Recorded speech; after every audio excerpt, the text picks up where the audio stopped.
Most secrets don't stay hidden because they're protected. They stay hidden because no one thinks to look for them. On the far edge of Afghanistan, there is a place so remote it barely exists in the modern imagination. A thin strip of land pressed between rival powers, carved by mountains, frozen by altitude and forgotten by time. It's called the Wakhan Corridor.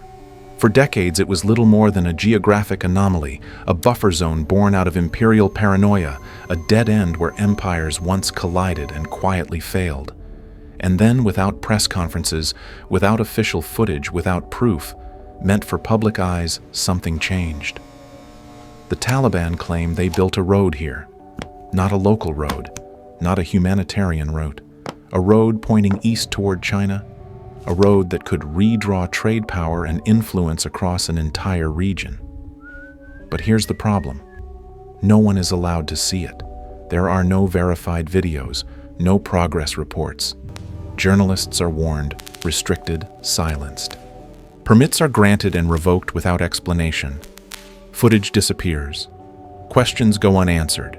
And when a project with global implications is wrapped in this much secrecy, history tells us to pay attention. Because roads are never just roads. They are statements. They decide who moves, who profits, and who is left behind. This story is not about asphalt or gravel. It's about power control and the cost of progress when it's built in the dark. To understand what this road really is and why it matters, someone had to go there. And what they found raises a far more unsettling question explained by no official map. What happens when the future is being built somewhere you're not supposed to look? This story isn't just about a road in Afghanistan. It's about a pattern the world keeps repeating. When transparency disappears, power fills the gap. When progress is measured only in concrete and contracts, human cost becomes invisible. Wakhan reminds us that infrastructure can move goods faster than values, and that silence is often the most expensive price a society pays. For an American audience, the warning is simple. But urgent disengagement doesn't create neutrality. It creates opportunity for unchecked influence. If this investigation made you think like this video, if you believe these stories matter, share it. And if you want more deep investigations that connect power, people, and consequences, subscribe. Afghanistan after 2021 is not a place you simply report on. It is a place that decides moment by moment how much of the truth you are allowed to carry with you. Since the Taliban returned to power, the country has been transformed into a tightly managed space where visibility itself is treated as a threat. Journalism is no longer an act of observation, it is an act of negotiation. Every camera, every question, every memory card exists under conditional permission. Permits are issued with vague warnings revoked without explanation, then reinstated under new and narrower rules. The message is never spoken out loud, but it is always understood. You may enter, but you do not control what leaves. Checkpoints are everywhere. Phones are searched. Footage can be demanded reviewed or erased on the spot. Even casual conversations carry weight, because the wrong sentence overheard by the wrong person can quietly end an entire investigation. This constant uncertainty isn't accidental. It creates hesitation. It slows movement. It forces self-censorship long before any order is given. And beneath it all is the knowledge that the regime enforcing these rules is not accountable to courts, public opinion, or international norms. The Taliban present themselves as guardians of stability, but stability here comes at the price of silence. Especially for women whose absence from public life is enforced so thoroughly, it becomes invisible. Especially for journalists whose presence is tolerated only as long as it remains useful or controllable. In this environment, truth doesn't disappear all at once. It erodes. It becomes fragmented, partial, deniable. And that is precisely what makes this story dangerous. Because when a government claims to be building a project of national importance, a road to the future while surrounding it with secrecy, restrictions, and fear, the real question is no longer what they are building, but what they are trying to prevent the world from seeing. There is no direct way to reach the Wakhan Corridor. No shortcut. No safe corridor carved out for visitors. To get there, you have to earn every mile the hard way, moving deeper into terrain that strips away comfort, certainty, and eventually any illusion of control. The journey begins in Kabul, But it doesn't feel like a departure so much as a slow detachment from the modern world. As the city fades behind you, roads narrow, infrastructure decays, and the landscape grows harsher by the hour. The climb through the Salang Tunnel is the first warning. Nearly 2 miles of darkness bored through rock at more than 11,000 feet above sea level, built decades ago by the Soviets still breathing the ghosts of another failed intervention. On the far side, the air feels thinner. Headaches set in. Breathing becomes deliberate. Out in the open, rusted Soviet tanks lie half buried in sand, silent reminders of how many powers believed they could control this country and how many were proven wrong. As the road pushes north and east, cell service disappears completely. There is no way to call for help, no quick evacuation if something goes wrong.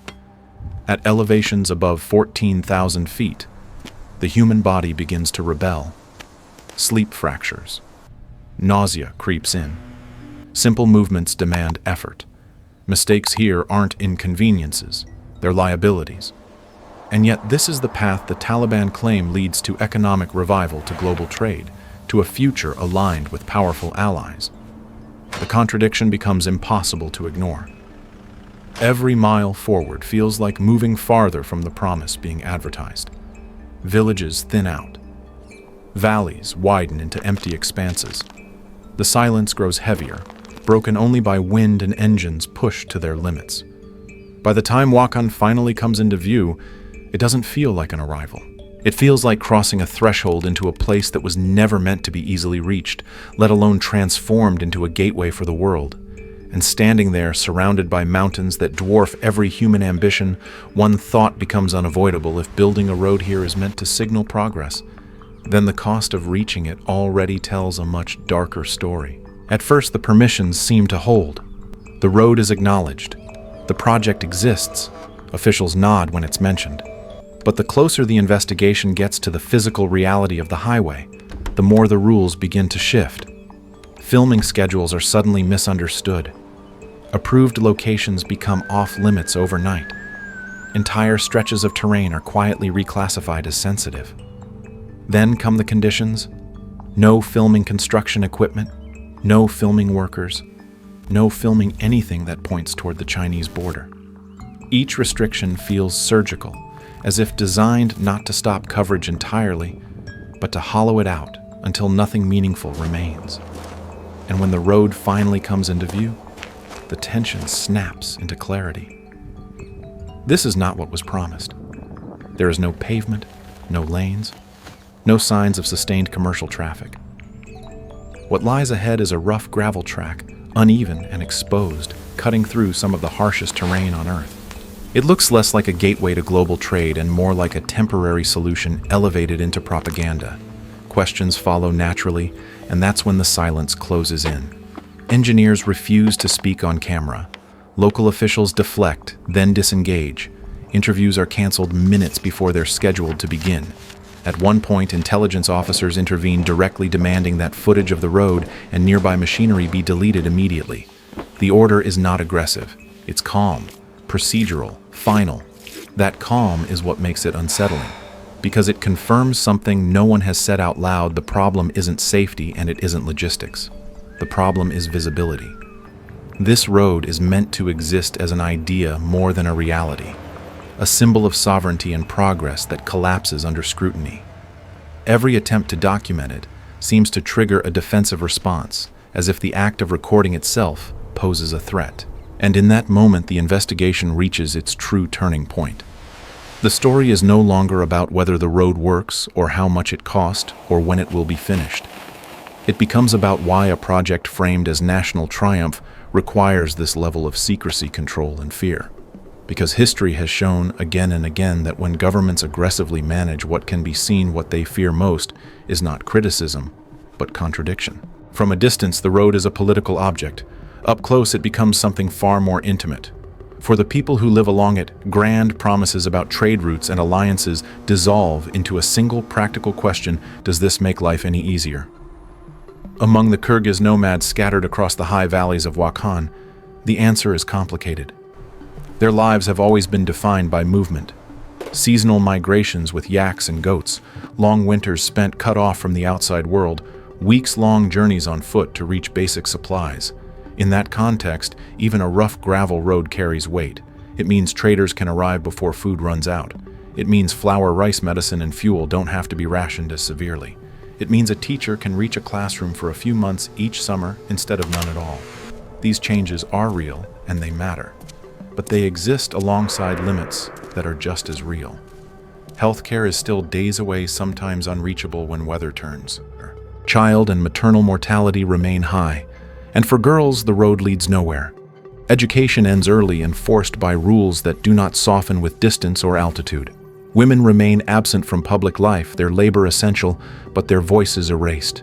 They milk the animals, prepare food, hold families together, and yet they cannot appear on camera, cannot speak freely, cannot be acknowledged as participants in the future being advertised.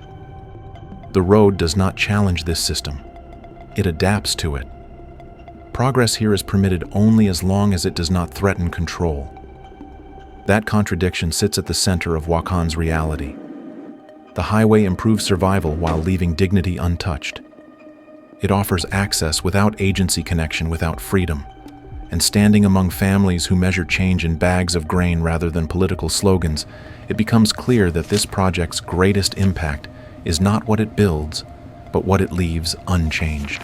Because when development arrives, stripped of rights, it doesn't resolve suffering, it simply makes it easier to endure. Zoom out far enough and the Wakhan Corridor stops looking like a remote backwater and starts looking like a vacancy. Afghanistan today exists inside a power vacuum created by withdrawal sanctions and exhaustion. Western governments left. International investors disappeared. The economy contracted so sharply that survival replaced growth as the national objective. More than half the population now depends on humanitarian aid, while millions of Afghans have been forced back across borders from Pakistan and Iran with nowhere to go. In this isolation, influence does not arrive with speeches or flags. It arrives quietly through feasibility studies, mineral surveys, and roads that point in very specific directions. China understands this terrain well. Beneath Afghanistan's mountains lie vast, largely untapped reserves of copper, lithium, and rare earth minerals, materials that sit at the core of modern technology, electric vehicles, and military hardware. Access to those resources is not just an economic prize, it is a strategic advantage. In theory, the Wakhan Corridor offers something rare, a direct overland connection between Afghanistan and Western China, bypassing maritime choke points and unstable routes. On paper, it fits neatly into Beijing's long-term vision of continental trade and influence. But theory collides with reality here. The same geography that makes Wakhan strategically valuable also makes it dangerous. Militant groups have operated in the surrounding region for decades. Borders are porous, loyalties fragmented, and control uneven. For China, the risk is not abstract. Instability here could spill across its own frontier. That's why engagement remains cautious, transactional, deliberately ambiguous. The road becomes a test rather than a commitment, a signal sent without guarantees attached. For the Taliban, even that ambiguity is a victory. Being courted even tentatively restores a sense of relevance after years of isolation. It suggests a future in which legitimacy might be earned not through reform, but through utility. And that is where the stakes sharpen. Because when global powers evaluate a country primarily by what it can provide rather than how its people live, infrastructure becomes currency. Roads become leverage. And the fate of those who inhabit the land they cross becomes secondary to the game unfolding above them. In the end, the Wakhan Road resists a clean conclusion. It exists, but not in the way it was promised. It offers relief, but not liberation. It points toward the future while the country around it moves in the opposite direction. For the Taliban, the road is framed as proof of sovereignty, a signal that Afghanistan can still build, still negotiate, still matter. For local communities, it is something quieter and more fragile, a thinner margin between isolation and survival. And for the outside world, it is an unresolved equation, a project that raises more questions than it answers. Roads have always been instruments of power. They determine whose goods move, whose borders soften, whose influence expands. But they also reveal priorities. In Wakhan, the priority is not openness, it is control. The road is allowed to exist as long as it does not invite scrutiny, as long as it does not expose contradictions between progress and repression. This is development on a leash advancement, permitted only when it does not challenge the system that authorizes it. That tension is the true legacy of this project. Not whether trucks will one day cross the mountains, but whether a society can move forward when half its population is forced backward. Whether economic hope can survive without political dignity. Whether connection stripped of freedom is anything more than managed dependency. The Wakhan Corridor was once designed as a buffer between empires, a narrow strip meant to prevent conflict by keeping powers apart. Today it has become something else entirely, a mirror. It reflects a world where influence fills vacuums faster than accountability, where infrastructure is mistaken for progress, and where visibility is treated as a threat. The road may eventually carry trade. It may one day appear in glossy brochures and official statements. But the deeper question will remain long after the dust settles. If a future is built in darkness, who does it truly serve? And when history looks back at this moment, it may not remember how far the road went, but how carefully the world was told not to look.